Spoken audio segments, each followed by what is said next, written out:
I've just picked up this brand new Griddle BBQ. So now it's time to clean it up and season it before we get cooking. So according to char-griller, the first thing you want to do is clean the surface down with some dish detergent and clean water.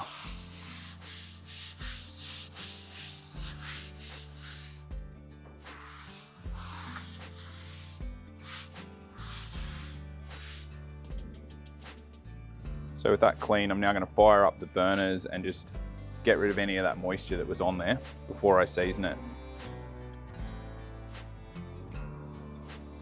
So it's been about 10 to 15 minutes now. That's really hot and you can see it sort of change color a little bit. Now I'm going to season it with some oil. So I'm using avocado oil because it's got a really high smoke point and it's also got a neutral flavor. So I'm just going to cover the whole thing and then let that smoke off.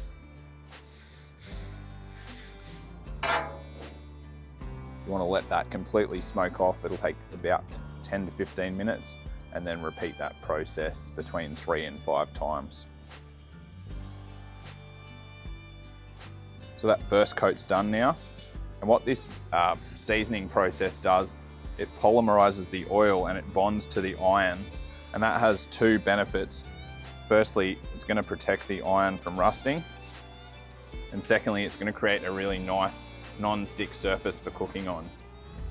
I'm also just making sure to get the sides and the back so that we're fully protecting this top. You can see that's already really starting to change color and go quite dark.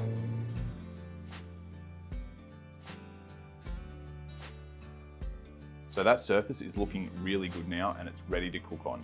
For most things, it should be non-stick, but some foods, and especially marinades with sugar in them, it will leave a residue.